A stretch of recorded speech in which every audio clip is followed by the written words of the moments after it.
تاریخ کے ایک بدنام ترین کردار ایڈولف ہٹلر کی زندگی کا آخری دن، یہ کسی سنسنی خیز فلم کی کہانی سے کم نہیں۔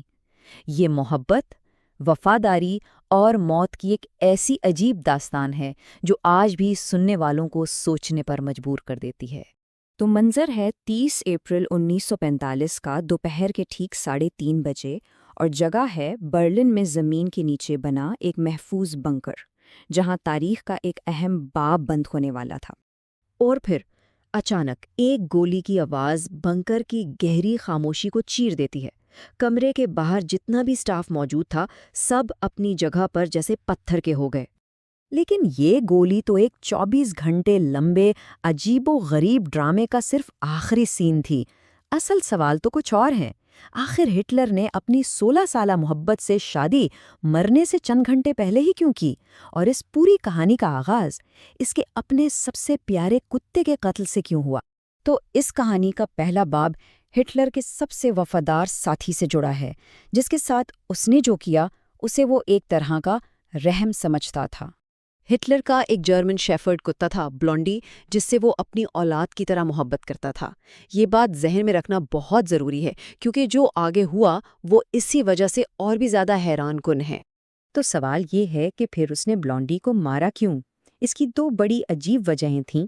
پہلی، اسے ایوا براؤن کے لیے منگوائے گئے سائنائڈ کیپسول کو ٹیسٹ کرنا تھا کہ وہ کام بھی کرتا ہے یا نہیں، اور دوسری وجہ، وہ اپنے کتوں کو روسی فوجیوں کے ہاتھوں پکڑے جانے اور ذلیل ہونے سے بچانا چاہتا تھا۔ اور یہ کام اس نے خود کیا، اپنے ہاتھوں سے بلونڈی کو زہر کا کیپسول دیا۔ لیکن بات یہیں نہیں رکی۔ اس کے بعد اس نے اپنے دوسرے کتے ولف اور بلونڈی کے 4 بچوں کو بھی گولی مارنے کا حکم دے دیا، اور ان 6 کے 6 جانوروں کو ٹھیک اسی باغیچے میں دفنا دیا گیا جہاں وہ ان کے ساتھ کھیلا کرتا تھا۔ اچھا، تو بلونڈی کی اس افسوسناک کہانی کے بعد اب ہم رخ کرتے ہیں اس ڈرامے کے دوسرے مرکزی کردار کی طرف، ایوا براؤن، وہ عورت جو ہٹلر کی زندگی کے آخری لمحے تک اس کے ساتھ رہی۔ دیکھیں، دنیا کی نظروں میں تو ایوا براؤن صرف ایک قریبی دوست تھی، لیکن حقیقت اس سے بالکل مختلف تھی۔ پردے کے پیچھے ایک 16 سال پرانی محبت کی کہانی چل رہی تھی، جو تب شروع ہوئی جب ایوا صرف 17 سال کی تھی۔ یہ جو فرق تھا نا، یہی ان کے رشتے کی سب سے بڑی پہچان تھی۔ بنکر میں بھی ان کا یہ راز قائم رہا۔ دونوں کے کمرے الگ الگ تھے، لیکن ان کے بیچ ایک خفیہ راستہ تھا۔ ہٹلر اکثر شام کی چائے کے لیے اسی راستے سے ایوا کے پاس جایا کرتا تھا۔ تو سوال یہ اٹھتا ہے کہ آخر 16 سال تک شادی کیوں نہیں کی؟ اس بارے میں کہا جاتا ہے کہ ہٹلر کو لگتا تھا کہ وہ ایک بیوی کو وہ وقت نہیں دے پائے گا جو اس کا حق ہے۔ ساتھ ہی وہ یہ بھی مانتا تھا کہ کچھ طبی وجوہات کی بنا پر وہ باپ نہیں بن سکتا، اس لیے اس نے شادی کو ٹالے رکھا۔ لیکن جب شکست یقینی نظر آنے لگی تو سب کچھ بدل گیا۔ آئیے دیکھتے ہیں کہ آخری گھنٹوں میں شادی کا فیصلہ کیوں ہوا اور ہمیشہ ساتھ رہنے کا یہ وعدہ کیسے کیا گیا۔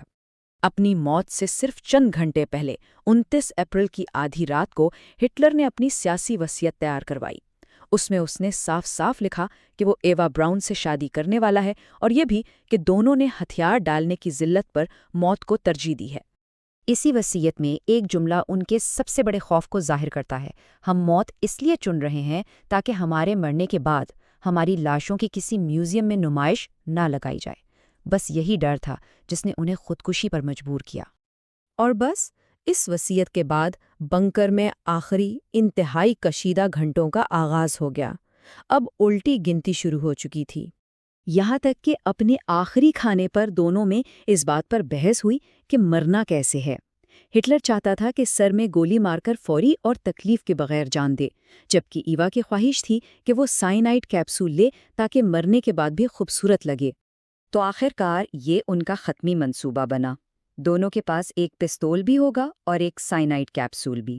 پلان یہ تھا کہ اگر ایک طریقہ فیل ہو جائے تو دوسرا استعمال کیا جائے تاکہ موت یقینی ہو اور دونوں ایک ہی لمحے میں اس دنیا سے جائیں۔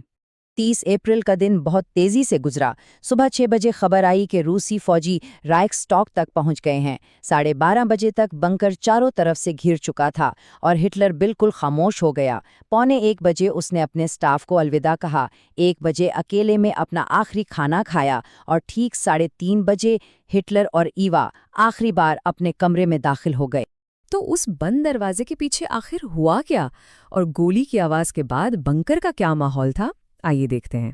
حیران کن طور پر گولی چلنے کے بعد پورے 10 منٹ تک مکمل سناٹا رہا۔ کوئی اپنی جگہ سے نہیں ہلا۔